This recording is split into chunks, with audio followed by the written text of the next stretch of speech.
अस्सलाम वालेकुम दोस्तों। आज हम फ़िज़िक्स पढ़ेंगे और हम वो सारी चीज़ें डिस्कस करेंगे जिसमें क्लासिकल क्यों फ़ेल हुई थी। अच्छा, और न्यू थ्योरी की क्या रीज़न थी और क्यों पेश आई उसकी ज़रूरत।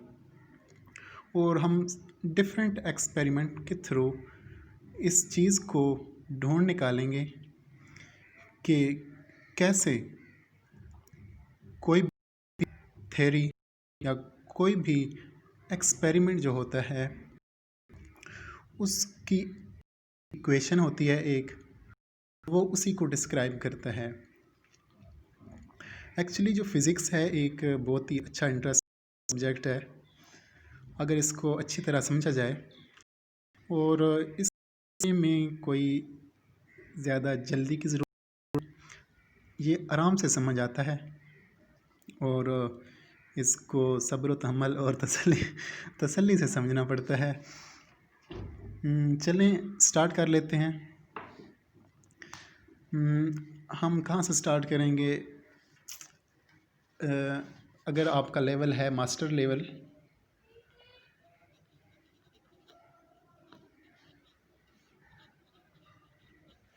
तो ये वाला जो है ना, ये वीडियो आपके लिए काफ़ी हेल्पफुल होने वाली है। तो हम फोटो इलेक्ट्रिक इफ़ेक्ट को बेसिकली ले के चलेंगे।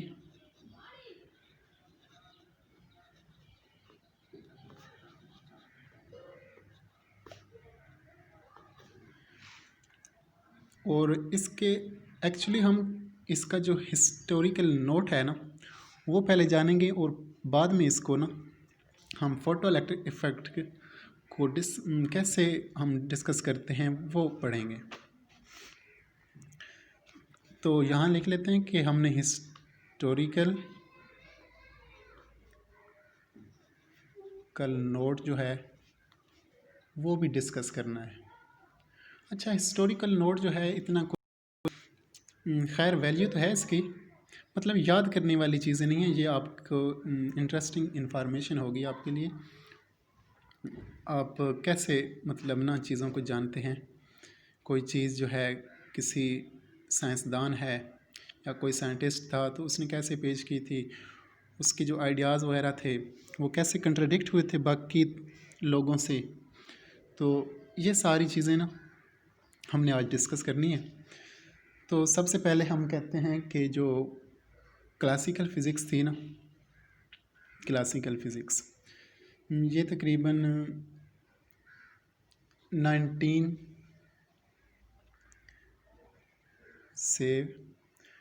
सेंचुरी से पहले की बात है, मतलब इससे पहले पहले यहाँ हम कह सकते हैं कि पहले क्या थी, क्लासिकल फ़िज़िक्स थी। ठीक है, और यहाँ लोग सोच रहे थे, चाहे वो एक आम आदमी था या वो साइंटिस्ट थे, तो वो कहते थे कि जो रेडिएशंस वगैरह होती हैं या एक मैटर है तो वो डिफरेंट चीज़ है। रेडिएशन, वो कहते थे कि रेडिएशंस एंड मैटर ये ना डिफरेंट फील्ड हैं। ठीक है, इसका इससे कोई तल्लुक़ नहीं है इन दोनों का आपस में।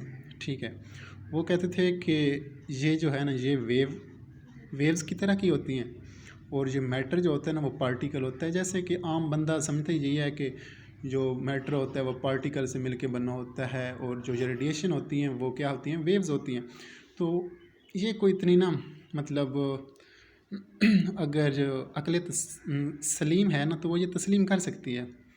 अक्ल जो सलीम है ना, अक्ल सलीम वो ये तस्लीम कर सकती है। ठीक है, ये क्या बात कह दी है मैंने, है ना। वैसे ये ना याद नहीं करना आपने ये मैंने अपने से थ्योरी पेश की है। ठीक है, तो ये लोग कह रहे थे कि जो होता है ना पार्टिकल एस्पेक्ट, मतलब मैटर वो एक अलग चीज़ है, जो वेव एस्पेक्ट होता है वो एक अलग चीज़ है।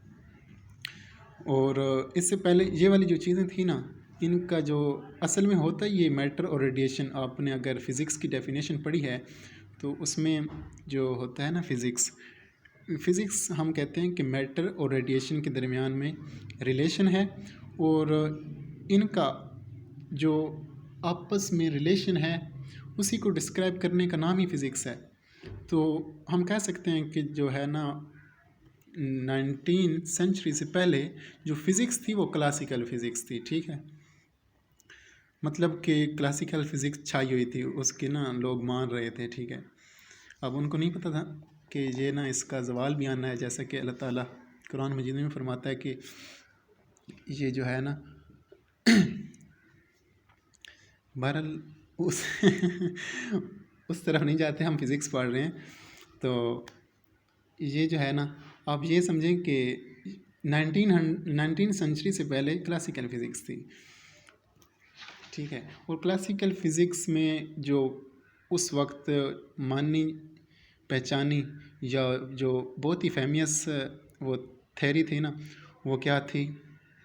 इलेक्ट्रोमैग्नेटिज़्म था, ठीक है। मैग्नेटिज़्म की स्पेलिंग खुद से याद कर लेना, वैसे ये याद करने वाली चीज़ नहीं है। या उसके बाद थर्मोडायनामिक्स थी, थर्मोडायनामिक्स।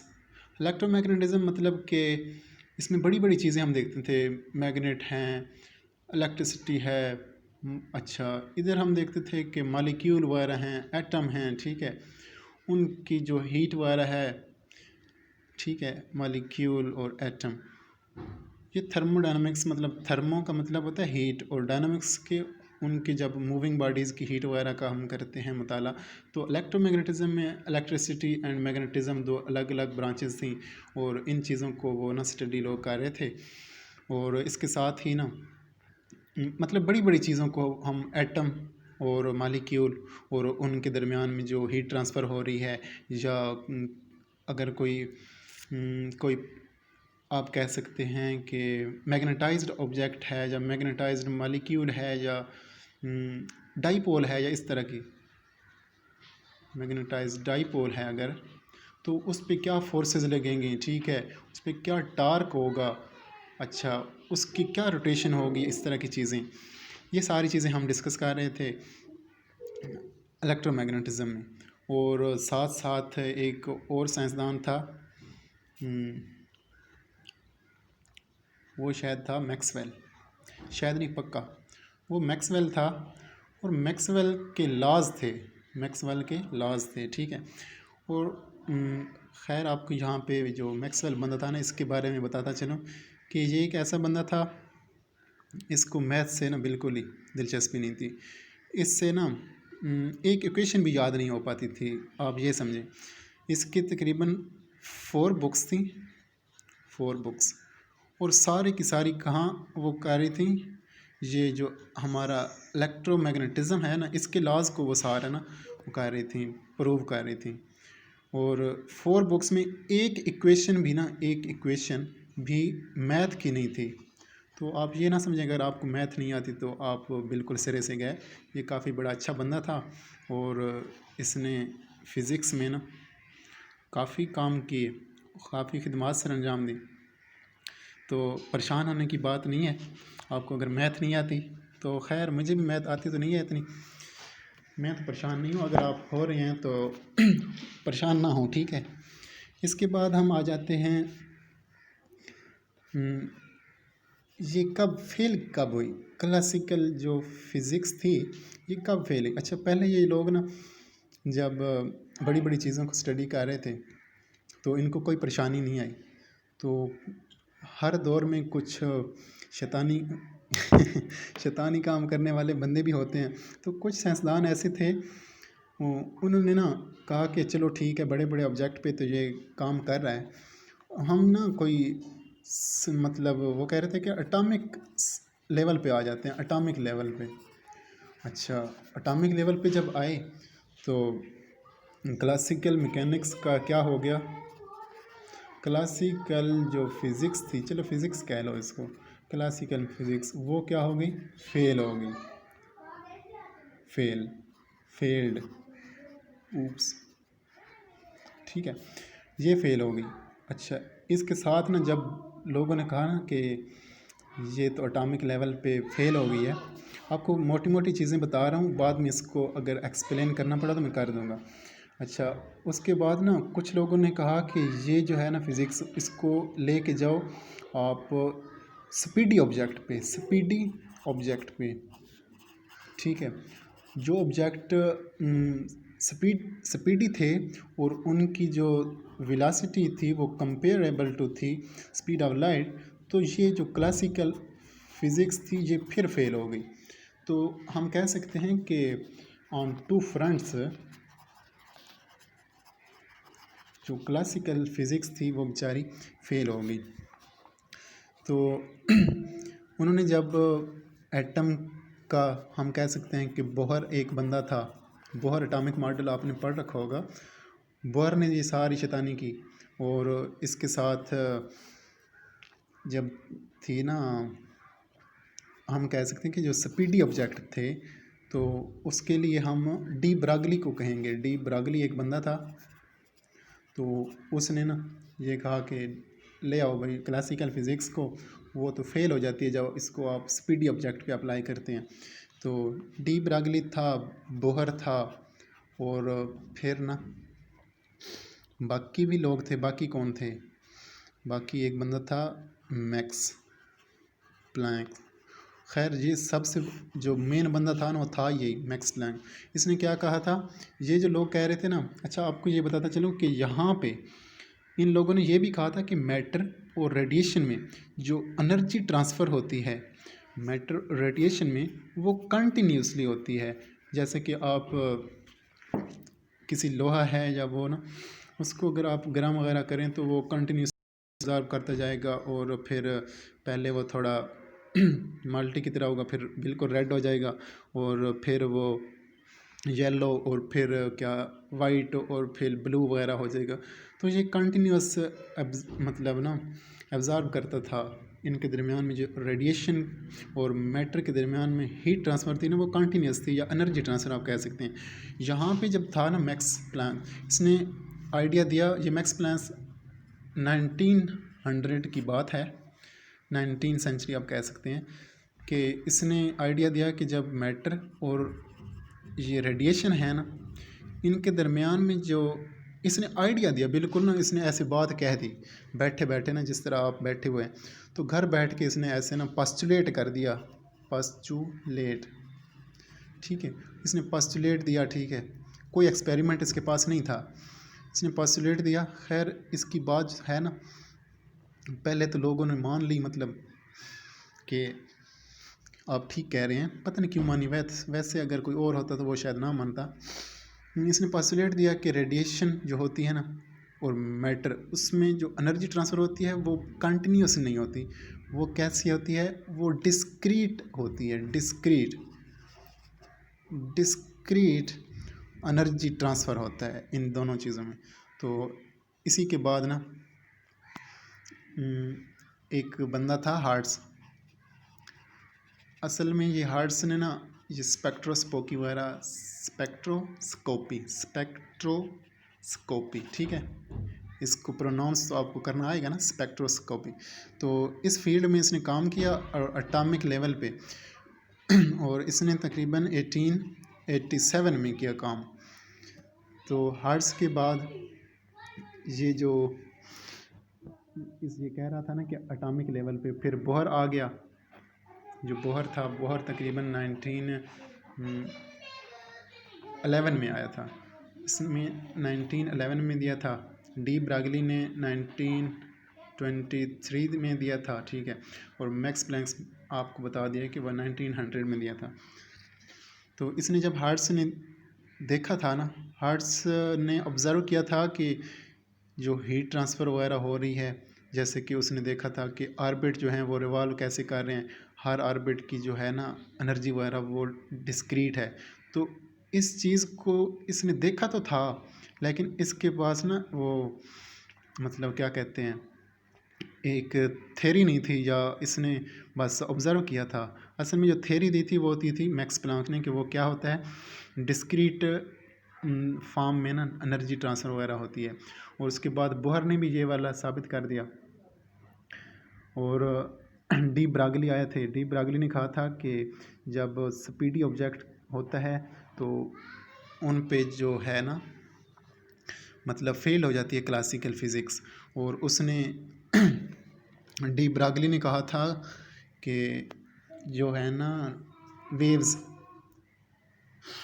मतलब कि पार्टिकल एज वेव बिहेव कर सकते हैं, ठीक है। और डुअल आप कह सकते हैं कि dual nature of D Broglie, उसने ये भी कहा था कि फिर इसका जो है ना अपोजिट कि जो वेव हैं वो भी पार्टिकल कर सकती हैं, पार्टिकल एस्पेक्ट शो कर सकती हैं। तो ये चीज़ें थी जो आपको मतलब अगर थोड़ा बहुत आइडिया हो गया है तो ये काफ़ी है इतना। और बाकी चीज़ें तो काफ़ी हैं। जो लोग थे ना जिन्होंने, आइंस्टाइन भी था। आइंस्टाइन ने क्या किया था? आइंस्टाइन ने किया था कि जो मैक्स प्लैंक्स का नज़रिया था कि ये डिस्क्रीट फॉर्म में होती है। मैक्स प्लैंक्स ने जो एनर्जी के वो थे ना पैकेट, उनको क्वांटम का नाम दिया था, क्वांटम का, मैक्स प्लैंक्स ने। तो जो इधर आइंस्टाइन था, आइंस्टाइन ने आके इनको फोटॉन कह दिया। और इन्होंने मैक्स प्लैंक्स ने जो आइडिया दिया था घर बैठ के, उसको एक्सपेरिमेंटली प्रूव भी कर दिया। बहरहाल ये चीज़ें जो हैं आपको ऐसे जानने की ज़रूरत है, याद बेशक ना कीजिएगा। वैसे आपको पता होना चाहिए कि साइंसदान क्या क्या करते रहे हैं, ठीक है। तो इसके बाद हम कह सकते हैं कि जो क्लासिकल फ़िज़िक्स थी ना वो फेल हो गई, ठीक है। इस चीज़ की आपको समझ आ गई होगी कि वो दो फ्रंट पे ना क्या हुई थी, दो फ्रंट्स पे फेल हुई थी। हमने इधर लिखा है टू फ्रंट्स पे, एक स्पीडी ऑब्जेक्ट पे और एक एटॉमिक लेवल पे, ठीक है। और इनके सारे ना एक्सपेरिमेंट्स भी वो ना आपको मैंने ऊपर से बता दिए हैं। वो बाकी अगर आप जानना चाहें तो एक जेटली की बुक है, जेटली, और वो काफ़ी अच्छे से थ्योरी वगैरह लिखता है। वर्डिंग थोड़ी मुश्किल है लेकिन अगर एक बार समझ नहीं आ रही तो दूसरी मर्तबा पढ़ लें, काफ़ी अच्छा लिखता। और उसके बाद वो हर चैप्टर के एंड पे सॉल्व प्रॉब्लम भी देता है, सॉल्व प्रॉब्लम। वो आप जब करोगे तो आपको काफ़ी वो आ जाएगा आइडिया कि कैसे हो रही चीज़ें। और फिर वो एक्सरसाइज देता है आपको, ठीक है। और इस तरह की उसकी काफ़ी ना वो एक चीज़ को काफ़ी अच्छे तरीके से लेके ना चलता है। एक चीज़ को थ्योरी के साथ एक्सप्लेन करेगा, फिर उसकी इक्वेशन वगैरह देगा, ठीक है। और फिर उसकी रिलेटेड चीज़ें देगा। ऐसे नहीं है कि वो आपकी खिचड़ी बना दे सब चीज़ों की। बहरहाल वहाँ से आप ये चीज़ें भी पढ़ सकते हैं अगर आपको मतलब दोबारा इसको पढ़ने की ज़रूरत हुई तो। इंशाल्लाह नहीं होगी, ठीक है। बाकी हम जा रहे थे फ़ोटो इलेक्ट्रिक इफ़ेक्ट पढ़ने। जो फ़ोटो इलेक्ट्रिक इफ़ेक्ट है, अच्छा आपको अभी तो कोई नहीं है ना इतनी ज़रूरत रिज़ल्ट की, अच्छा आए या ना आए, ठीक है। कैमरे का थोड़ा प्रॉब्लम है, चलें मैनेज करते हैं। ये जो फ़ोटो इलेक्ट्रिक इफ़ेक्ट था, फ़ोटो इलेक्ट्रिक इफ़ेक्ट या कॉम्पटन इफ़ेक्ट है या ब्लैक बॉडी रेडिएशन चीज़ है, ब्लैक बॉडी रेडिएशन, या इसके बाद पेयर प्रोडक्शन है। ये सारी चीज़ें किस चीज़ को करती हैं? पार्टिकल एस्पेक्ट को शो करती हैं। पार्टिकल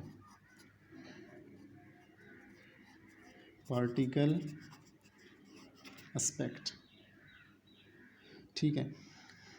इसमें क्या होता है कि फ़ोटो इलेक्ट्रिक इफ़ेक्ट में हम लाइट फॉल करते हैं किसी भी मेटल सरफेस पे, तो वहाँ से इलेक्ट्रॉन जो है ना वो इजेक्ट होते।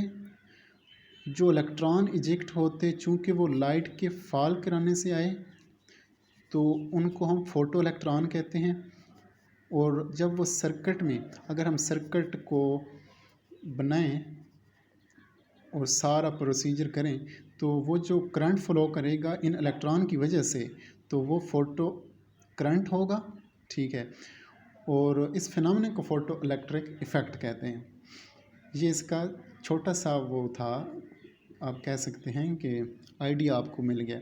और कॉम्पटन इफ़ेक्ट में क्या होता है, कॉम्पटन इफ़ेक्ट में आपने किसी निकल सरफेस है या इस तरह की कोई चीज़ है, तो उस पे आपने एक्सरेज या फोटॉन कह सकें आप, एक्सरेज एक फोटॉन भी होते हैं, वो जो होते हैं ना फास्ट मूविंग फोटॉन, तो वो एक्सरेज ही होती हैं। तो वो आप जब फॉल कराएंगे ना, तो क्या होगा, अच्छा इसमें आपने लाइट फॉल कराई थी, आपको अगर थोड़ा याद हो, और इसमें भी आपने लाइट फॉल कराई है, ठीक है। तो मतलब कि आप रेडिएशन को ले रहे हैं, लाइट एक रेडिएशन ही होती है ना, टाइप ऑफ रेडिएशन। तो ये शो किसको कर रहा है, पार्टिकल एस्पेक्ट को, मतलब रेडिएशन पार्टिकल एस्पेक्ट को शो कर रही हैं। तो यही चीज़ थी वो जो किसने कही थी, डी ब्रागली ने कहा था कि रेडिएशन पार्टिकल एस्पेक्ट को शो करती हैं, और इसी वक्त ही जो क्लासिकल फिज़िक्स थी वो फेल हो गई थी। बहरहाल ब्लैक बॉडी रेडिएशन है, ब्लैक बॉडी रेडिएशन में क्या होता है कि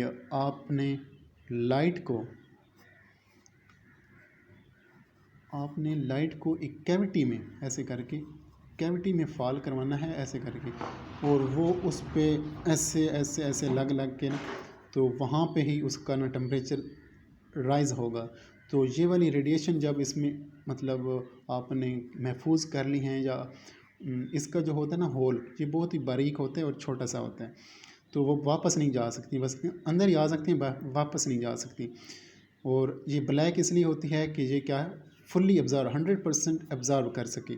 और जो ब्लैक बॉडी होता है वो 100% एब्ज़ॉर्बर और 100% रिफ्लेक्टर होता है, ठीक है। तो जब ये एब्ज़ॉर्ब कर लेगा तो वापस नहीं जाने देगा चीज़ों को। तो हमने रेडिएशन को पकड़ के उनको स्टडी करना है, ब्लैक बॉडी रेडिएशन का असल मकसद यही है। तो जब ब्लैक बॉडी रेडिएशन इधर आ जाएंगी, और उनको फिर हम एक एक निकाल के उनको स्टडी कर सकते हैं कि उनकी नेचर क्या है, वो कैसे जा रही कैसे आ रही, ठीक है। तो जो पेयर प्रोडक्शन है उसमें आप जो है ना टू फोटॉन इधर एक इधर से आ रहा है, एक इधर से आ रहा है, उनको आपस में आपने क्या कराया, कोलैप्स उनकी वो हुई, ठीक है, कोलिजन हुई। और वो क्या होगा, एक पॉजिट्रॉन मतलब इलेक्ट्रॉन के साइज़ का विद पॉजिटिव चार्ज, और एक इलेक्ट्रॉन ख़ुद प्रोड्यूस हो जाएगा और एक इलेक्ट्रॉन का डुप्लीकेट प्रोड्यूस हो जाएगा।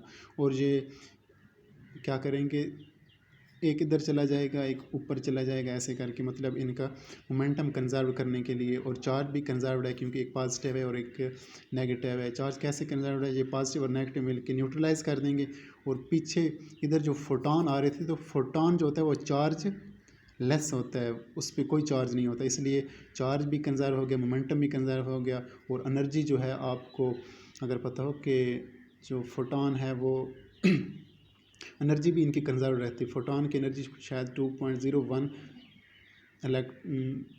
मेगा इलेक्ट्रॉन वोल्ट होती, और इसकी 0.1 और इसकी भी 0.1, इस तरह करके जब इनको आप मिलाएंगे ना, तो ये उसी तरह क्या हो जाएगी, 2 हो जाएगी, बल्कि 1.1 होती है, सॉरी 1.1 इसकी इलेक्ट्रॉन पॉजिट्रॉन की, और इसकी तो ये 2.2 इस तरह। बहरहाल ये एनर्जी भी इनकी कंजर्व रहती, मुझे अब एग्जैक्टली याद नहीं है इनकी। ये एनर्जी भी आप निकालेंगे ना, आगे जाके हम पढ़ेंगे, अभी आपको आइडिया हो रहा।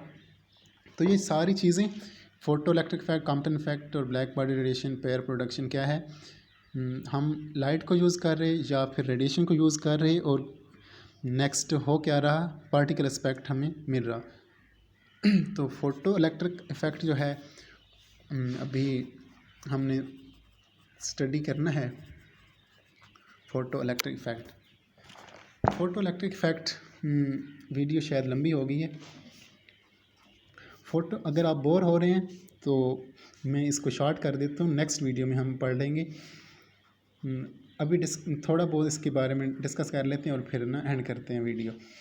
तो फोटो इलेक्ट्रिक इफ़ेक्ट में आप इसकी जो डायग्राम है ना, वो ऐसे करके बना सकते हैं। एक सर्किट है, उसमें इधर आप कह सकते हैं कि ये इधर करंट को मेजर करने के लिए कोई चीज़ लगी हुई है, मतलब कोई चीज़ नहीं बल्कि एमीटर लगा हुआ है, ठीक है।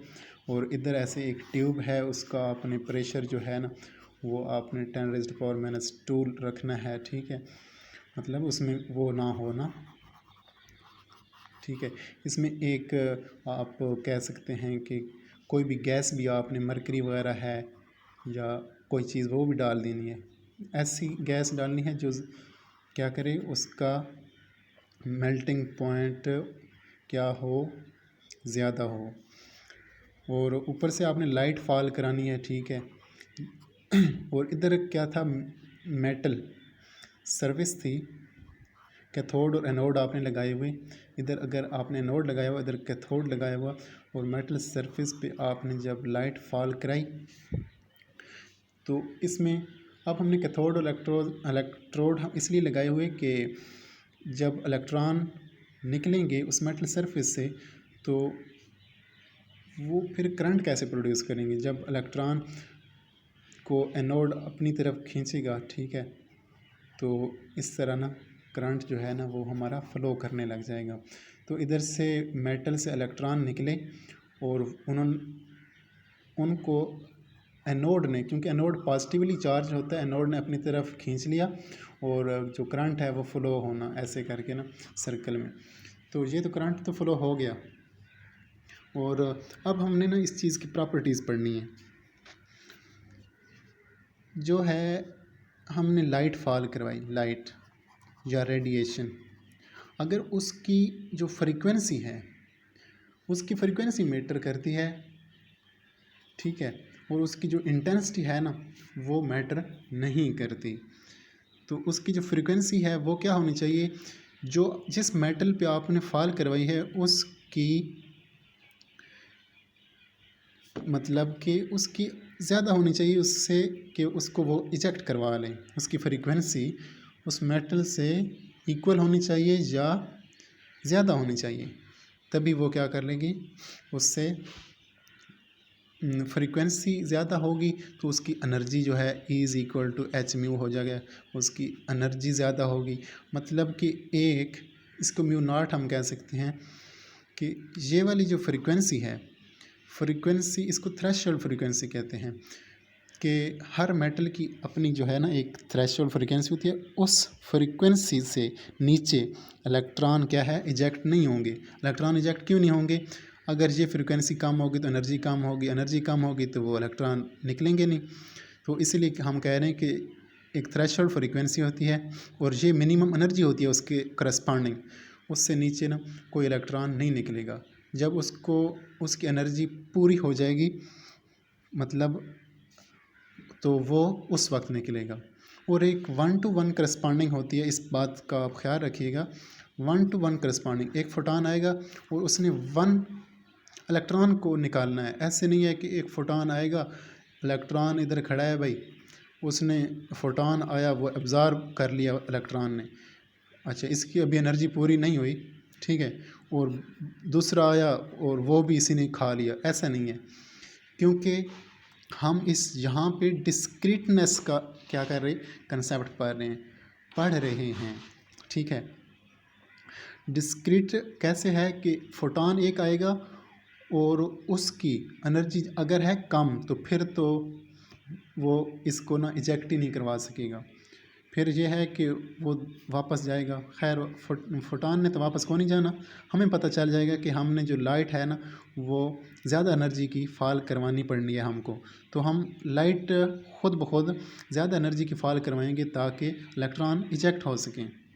तो इलेक्ट्रॉन इजेक्शन के लिए जो फ्रीक्वेंसी है वो मैटर करती है, फ्रीक्वेंसी मैटर करती है तो एनर्जी मैटर करती है, ठीक है। तो उस चीज़ को हमने अपने क्या किस में रखना है, ज़हन में रखना है कि ये जो है ना एनर्जी कितनी होनी चाहिए। तो इसके बाद आइंस्टाइन ने एक इक्वेशन दी थी इसकी फोटोइलेक्ट्रिक, वो हम पढ़ लेते हैं और उसके बाद हम एंड करते हैं। उसने कहा था कि जो एनर्जी होती है जो इलेक्ट्रॉन इजेक्ट होकर जा रहे वो होती है H mu naught plus H mu, और ये होता है उसका वर्क फंक्शन, इसको हम फाइ से शो करते, और ये होता है H म्यू, ठीक है।